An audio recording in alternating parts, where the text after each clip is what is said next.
Nah, saat ini saya secara resmi itu bekerja di PT Infomedia Nusantara Telkom Group, satu dari sekian banyak perusahaan yang under ataupun di bawah naungan Metra ataupun Telkom Holding gitu ya. Tapi di sisi lain, saya diamanahkan menjadi dosen sebetulnya, yaitu di Kementerian Tenaga Kerja gitu ya. Dan alhamdulillah ini juga akhirnya atas izin perusahaan saya boleh gitu ya berekspresif menjadi seorang dosen. Dan yang saya ampu adalah mata kuliah pengembangan SDM juga. Jadi agak related nih dengan tadi ya, ada core recruitment, ada core-nya training atau development. Masuk ke dunia pendidikan sebagai dosen juga sama. Nah, saat ini saya diminta oleh perusahaan itu menghandle 3 unit sebetulnya. Yaitu sebagai HR di recruitment gitu ya, lalu ada di people development, dan satu lagi yang menarik adalah namanya travel management. Nah, skupnya mulai mencari orang, melatih, lalu bagaimana menciptakan atau memanage perjalanan dinas pegawai perusahaan untuk menciptakan efisiensi di perusahaan itu. Nah, saat ini di unit saya itu yang 3 part tadi, itu saat ini difokuskan untuk ke proses e-recruitment platform. Artinya bagaimana dengan tren milenial ini, digitalisasi, nah ini kita kemas. Nah, supaya apa? Kami secara Telkom Group mampu mendigitalisasi proses rekrutmen bagi talent-talent yang muda-muda gitu. Jadi lebih aman gitu, lebih terbuka hasilnya dan lebih powerful. Dan yang pasti lebih cepat dan efisien itu. Ya so far sebetulnya bicara time management ya. Karena memang secara perizinan alhamdulillah itu diizinkan oleh BOD di perusahaan. Dan itu resmi diminta oleh kementerian waktu itu ya. Tapi yang menarik adalah selain menjadi praktisi atau HR tadi, lalu menjadi dosen, saya sebenarnya jadi siswa juga sebenarnya gitu ya. Saat ini menempuh S2 di salah satu perguruan tinggi UGM, kalau saya boleh sebut brandnya di UGM, S2 untuk MBA, konsentrasi di SDM. Nah ini menarik, tapi menurut saya pribadi, ini yang saya pelajari di Gunadarma sebetulnya. Bagaimana dengan jumlah kampus yang banyak dulu ya, dan itu kita lihat time manajemennya kita atur tuh jam sekian mesti sampai mana, dan itu kepake sampai saat ini. Dulu lulus SMA pilihan saya cuma 2, satu menjadi siswa gitu ya. Waktu itu saya lamarnya sebetulnya pegawai kampus negeri gitu ya, tapi nggak lulus. Akhirnya setelah saya menimbang semua kampus yang ada di Jakarta khususnya, dan saya ingin masuk jurusan psikologi, alhamdulillah tuh saya memilih Gunadarma. Kenapa? Secara grade standarisasi BANPT saat itu B dan sudah cukup baik menurut saya. Dan saya lihat juga lulusannya saya pernah coba cari tahu gitu ya. Ya alhamdulillah cukup baik gitu ke depannya. Dan yang paling saya suka adalah waktu itu saya dapat info di Gunadarma itu banyak tesnya. Artinya apa?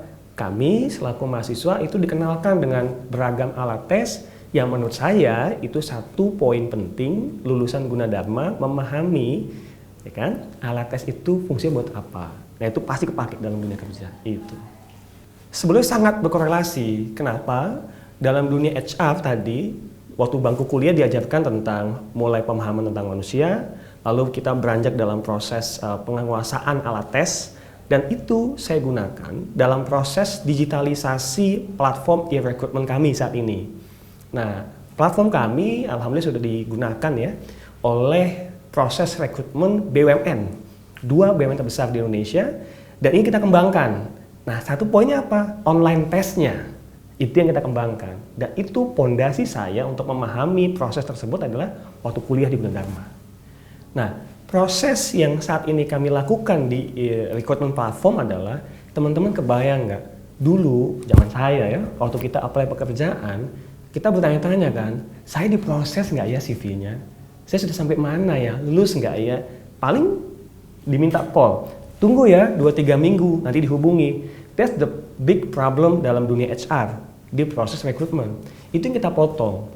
Dimana dengan platform digital ini, waktu kita apply, gitu ya, registrasi, kemudian apply, langsung saya sebagai pelamar bisa set up schedule saya untuk melakukan online test. Nah, keuntungannya buat perusahaan apa? Tentunya ada. Yang pertama, kami akan mempercepat proses seleksi Dengan ada proses scheduling automate tadi, maka hasil lebih cepat. Plus, yang paling penting adalah kami menjadi different dibandingkan perusahaan lain menerapkan digitalisasi yang sudah cukup mature. Kami lakukan ini hingga proses e-kontrak. Artinya, kalau pelamar tadi sudah lolos semua proses, kontraktualnya otomatis. Dan di sana, kami juga mempercepat proses onboarding SDM, sehingga secara SDM, Departemen HR, KPI-nya tentu tercapai. Itu salah satu poinnya. Waktu pemilihan itu sebetulnya itu aklamasi teman-teman gitu ya. Jadi waktu itu ya kita kumpul biasa gitu ya, kumpul sama teman-teman, kemudian ada event tersebut. Lalu dari sisi angkatan, satu angkatan itu kan menyalonkan satu nih kandidat gitu ya, ketuanya sama wakil ketua. Nah kebetulan sebenarnya saya tuh anak kutu buku gitu, bukan kutu buku banget ya, tapi senangnya ya udah belajar deh. Sangat jarang nongkrong gitu sebetulnya. Nah akhirnya sama teman-teman itu didaulat gitu. Ton, dari angkatan kita, lu mau nggak maju? Ayo, kalau kita maju, yuk kita bikin. Nah kita bikin tuh di base camp gitu ya. Visi, misi segala macam, akhirnya kita fight gitu. Ya alhamdulillah sebetulnya itu jerih payah teman-teman satu angkatan gitu ya. Dan juga adik-adik angkatan yang akhirnya memilih gitu ya pasangan kami. Dulu saya sama Mas Andre sebagai wakil ketuanya. Dan memang waktu itu saya sama Mas Andre itu punya satu pemahaman yang sama. Gimana ya kalau kita sibuk dalam dunia akademik tadi, sibuk dengan sosialnya sebagai ketua BEM dan sebagainya, tapi lulusnya wajib on time. Nah itu PR-nya tuh. Akhirnya kita coba sepakati, kita coba fight di situ. Alhamdulillah baik saya maupun Mas Andre bisa dibilang kuliahnya lancar dan juga on time. Nah satu part yang paling penting adalah menurut saya pribadi dalam proses bekerja dan apapun itu sebetulnya kita mesti punya satu filosofi. Kebetulan kalau saya pribadi itu menerapkannya fun. Bagaimana fun? Ya kita mesti enjoy semua proses. Termasuk saat kita menjadi HR. Apapun functionnya, rekrutmen mesti fun. Kenapa? Targeted. Oke, onboard sekian banyak ya, itu sih senang dulu kita, senang sehingga kita punya creativity gitu ya. Cara barunya gimana ya? Di pelatihan itu kita tereksplor lebih. Bagaimana menciptakan suasana pelatihan, belajar orang dewasa dengan fun, accelerated, mempercepat proses pemahaman, dan akhirnya cuma satu outputnya. Bagaimana produktivitas pegawai kita bisa kita kawal sampai lebih baik. Gitu. Nah itu fun, accelerated, itu penting. Dan yang nggak kalah penting, creativity. Dan maaf, itu mahal banget creativity. Karena banyak orang bekerja sesuai dengan SOP-nya, sesuai dengan function-nya. Padahal bicara kreativitas itu pasti di luar itu semua. Kita mesti punya helikopter view yang kita latih pelan-pelan, lebih tinggi, lebih tinggi, lebih tinggi. Sehingga apa yang kita dapat? Angle view-nya lebih luas, pemahaman kita lebih baik, sehingga decision yang akan kita buat akan lebih berimpact pada bisnis, pada institusional. Itu paling penting menurut saya pribadi. Pada tahun berjalan itu ada proses pemilihan siswa. Saya pribadi sebetulnya tidak tahu menau pertama. Karena ternyata di holding saya di Telkom Group itu di-assess. Nah, assessmentnya by apa? Hanya Telkom Group yang tahu ya, HC-nya Human Capital Telkom Group.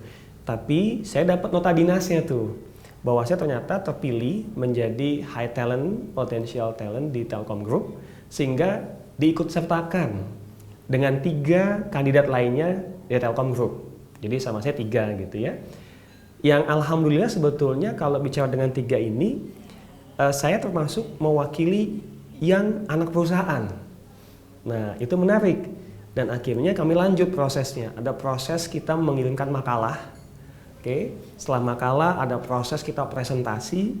Lalu di sanalah kita bertemu para ahli gitu ya. Kita diskusi pendapat terkait gagasan, apa yang sudah kita lakukan dan hasil apa yang terhadap perusahaan kita bisa berikan. Waktu itu saya mengusung tematik adalah seorang HR itu tidak melulu tentang cost center, keluarkan biaya terus di suatu perusahaan, enggak.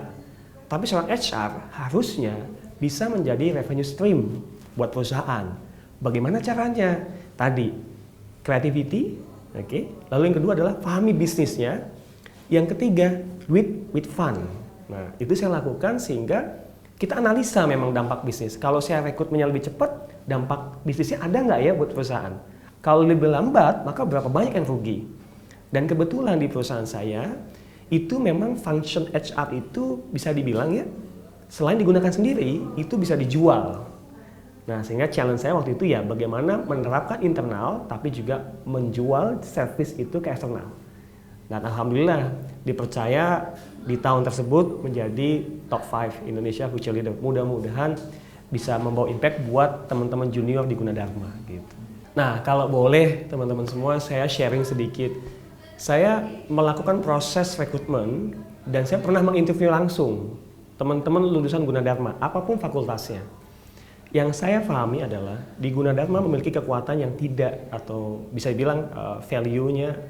Pertama adalah kalau lulusan psikologi, maka memahami alat tes. Itu satu poin penting, yes.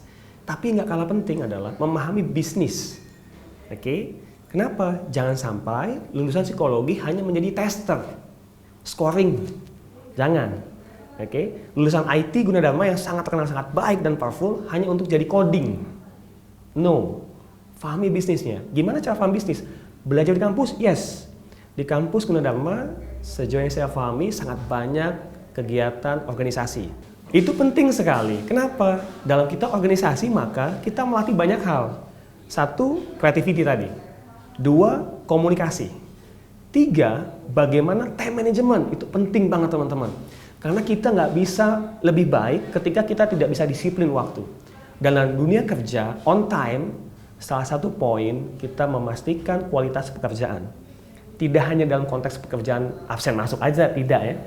Janji pun demikian. Dan please, jangan pernah cukupkan diri kita pada satu scope jenis pekerjaan. Sehingga apa? Silakan teman-teman sharing community, banyak, mungkin saat ini online kan ya, WFH gitu ya, work from home, learning from home, maka banyak community. Join di sana.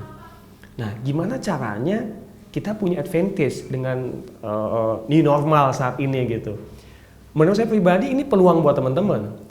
Ketika bertemu dengan dosen dengan media online, sebetulnya ini hanya 2 versi pilihan. Yang pertama akan enjoy santai, ngopi, main game segala macam, is fun. Tapi sisi yang lain menyempatkan dirinya mengeksplor, join kepada community dan lain sebagainya. Tapi yang satu paling penting adalah teman-teman sudah paham. Setelah saya lulus Gunadarma, saya mau kemana? Oke, saya mau jadi apa? Oke, itu penting banget. Tapi kalau ya udah saya jalanin aja deh, salah nggak sih? No, it's not, nggak salah, it's not wrong gitu. Tapi menurut saya kalau teman-teman sudah clear mau kemana ke depannya, maka teman-teman bisa pahami stagesnya, 1, 2 seperti apa. Sehingga once lulus, teman-teman tidak hanya kaya pengalaman di kampus, asisten lab dan lain sebagainya, tapi sudah punya pengalaman dalam dunia kerja secara real. Magang boleh, ikut project dengan sangat baik, itu jadi advantage buat teman-teman. Dan kalau masuk dunia kerja, saya yakin itu nilainya lebih banget dibandingkan hanya selembar ijazah, IPK-nya 4,00, very good. Tapi saat ditanya pengalaman kerja, dunia kerja, saya masih belajar, akan berbeda dengan yang IPK-nya mungkin standarnya 3,1 misalkan, tapi dalam durasi kuliah 4 tahun misalkan, dia sudah terlibat dengan sekian banyak project. Hasilnya bagus, amazing itu.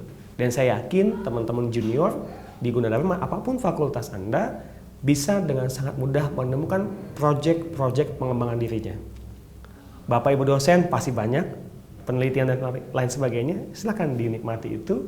Atau sama teman-teman bikin grup kecil, neliti something gitu ya, dengan kondisi new normal ini, it's very kind, it's okay gitu. Tapi satu poinnya, jangan pernah puas, itu aja. Beberapa waktu lah ya, cukup lumayan sering diminta bantuan untuk ngisi kelas pelatihan sebetulnya, ataupun dalam coaching online dan lain sebagainya. Dengan beberapa teman kita juga join di komunitas, kita berbagi apa yang kita ketahui, dan pernah gitu ya, kita join bikin satu event itu buat teman-teman junior, tapi saat itu terfokus pada teman-teman lulusan fakultas psikologi. Jadi yang paling mudah gitu ya, yang paling umum adalah bagaimana sih mempersiapkan diri masuk dunia kerja. Itu kita buatin tuh program apa ya, pondasinya gitu, developmentnya kita buatkan. Nah itu juga pernah kita lakukan. Nah dia ikut lomba-lomba gitu ya, jangan salah tuh teman-teman, kalau ada lomba-lomba di kampus ikut gitu. Kenapa? Itu poin yang penting melatih kita untuk saya mentalitinya canggih gitu. Oke, mentalitinya pas, bagus. Akhirnya saya coba lomba tuh, terpaksa dulu. Tapi alhamdulillah lomba dengan industri yang saya geluti dan menang di Asia Pasifik untuk gold medals, silver medals dan lain sebagainya. Itu enjoy, nikmat banget gitu. Nah itu boleh dinikmati teman-teman. Psikologi banyak sebetulnya, jadi saya pribadi masih S1 ya, jadi sarjana psikologi. Tapi bagi teman-teman yang punya waktu dan memang punya peminatan untuk profesi, silakan sesuai dengan passionnya. Funnya mau kemana? Mau ke anak bisa, pendidikan boleh, klinis silakan. Tapi ya mungkin karena background saya juga masuk ke DS praktisi gitu ya, fahami bisnis kecil-kecil sedikit aja, itu jadi advantage buat teman-teman dalam bidang profesi gitu ya. Itu penting banget. Psikologi as fundamental keilmuan, karena ilmu psikologi menurut saya pribadi bisa masuk ke semua stream industri sebetulnya. Dan please jangan pernah kotaki bahwa lulusan psikologi harus jadi HRD misalkan, enggak. IT harus jadi IT gitu, awal-awal enggak juga sebetulnya. Saya punya teman gitu ya, dia lulusan IT tapi jadi business owner gitu, ada teman saya psikologi tapi akhirnya beternak sapi misalkan gitu ya, silakan, itu ada juga. Nah itu please get the passion gitu ya, lalu kejar itu gitu. Nggak mudah tapi bisa dilakukan teman-teman gitu.